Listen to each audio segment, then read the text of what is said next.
Okay, so this video is about your data.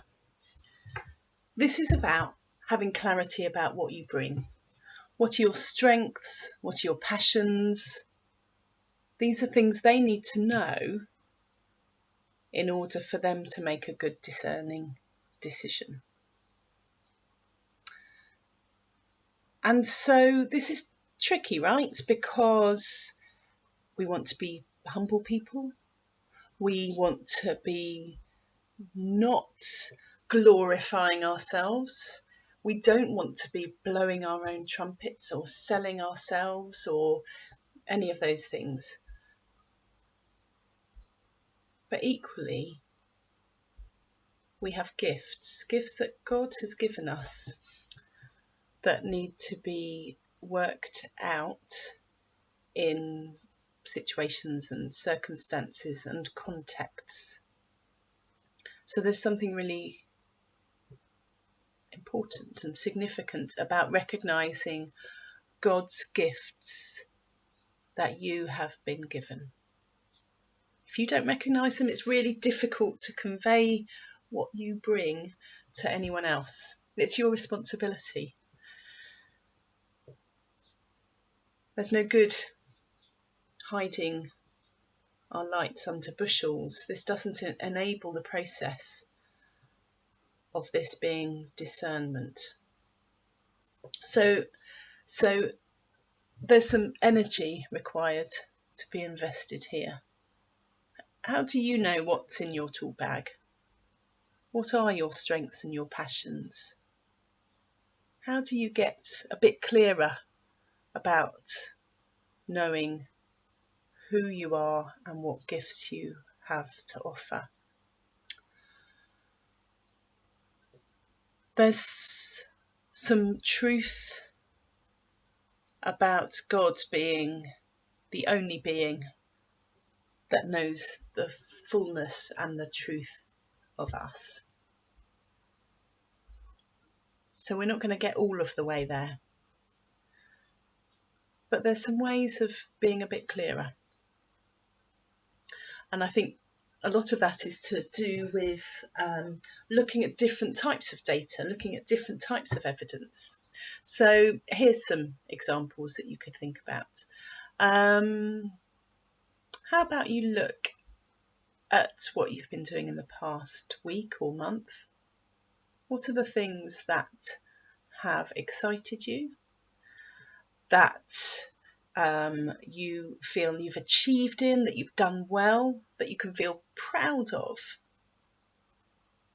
Maybe you could look forward as well. What's in your diary for the next week or month that is filling you with excitement or anxiety or enthusiasm? What does that tell you about your strengths and your passions? Some people keep a journal. That's another way of collecting evidence.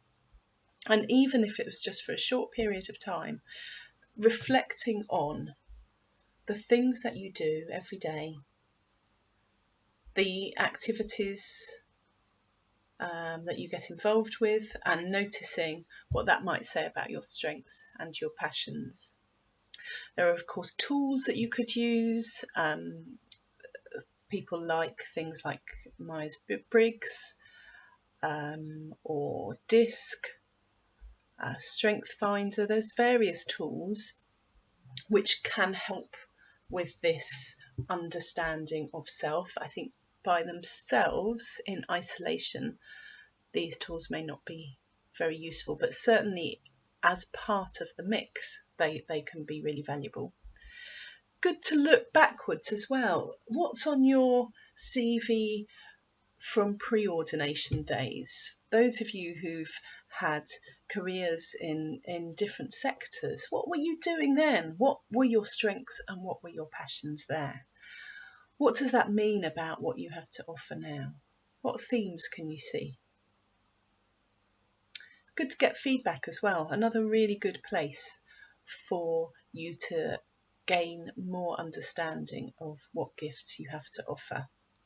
And that could be done in a formal way, or it could be done in an informal way. So what I mean by that is you could choose a handful of people that you trust and sit down with a coffee with them and ask them, what do you see are my strengths? What do you see that I'm passionate about? And recognise as well that people like to please often. You need to tell them that this is valuable, this is stuff you need to hear. Formal feedback, you could ask people to complete a questionnaire anonymously. That's another way of doing it. I do think there's something great about doing this one-to-one. You may have got evidence from your MDR, so your reviews. That can provide some good evidence to help you think about what gifts you have to offer. You might want to just ask yourself that broad question, which is not just related to your work, but in your whole life, what is it that energises and excites you? And you could look at all of those different bits of data and think about what that means, about what you have to offer. Collect it together, keep it somewhere safe. It's a really good idea to have a folder maybe on your computer or a hard copy if that's what you prefer, where you keep pieces of feedback that you've received, information about projects that you've been involved with, so it's all in one place so that you don't have to keep on feeling like you're starting from scratch when you're thinking about what you have to offer.